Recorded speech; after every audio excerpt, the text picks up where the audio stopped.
सरकारने केलेली शेतकरी कर्जमाफी फसवी आहे असं रोहित पवार म्हणतायत। कर्जमाफी करताना सरकारने जास्त अटी घातल्याचंही रोहित पवारांनी म्हटलंय। सरकार दिखावा करत असल्याचा रोहित पवारांचा आरोप आहे। तर या कर्जमाफीचा शेतकऱ्यांना कोणताही फायदा होणार नाही असं विजय वडेट्टीवार म्हणतायत। या कर्जमाफीचा फक्त दिखावा होणार असं देखील वडेट्टीवारांनी बोलून दाखवलंय। ही जी कर्जमाफी दिलेली आहे ती तर फसवी कर्जमाफी आहे। चांगली मनापासून कर्जमाफी करायची असते त्याला नियत चांगली लागते, पण हे सरकार फक्त दिखावापणा करते असं आमच्या सगळ्यांचं मत आहे।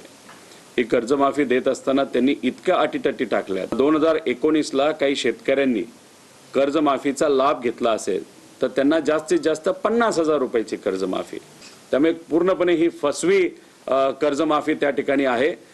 शेतकऱ्यांना कुठलाही फायदा होणार नाही, कारण ही कर्जमाफी मार्चच्या पूर्वी जर दिली असती तर कर्जाचा पुनर्गठन करायची पाळी पुनर्गठनही झालेलं नाही आणि आज 2 लाखापर्यंतचं कर्ज माफ झाल्यानंतर शेतकऱ्यांना वरचे पैसे भरायसाठी पैसे आहेत कुठे?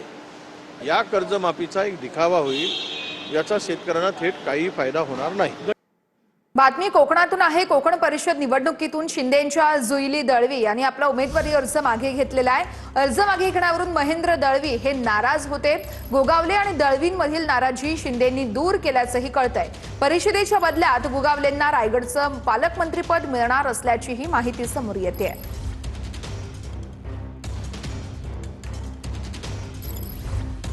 कोकण परिषद निवडणुकीतून शिंदेंच्या सेनेच्या जुईली दळवी यांनी आपला अर्ज मागे घेतलेला आहे।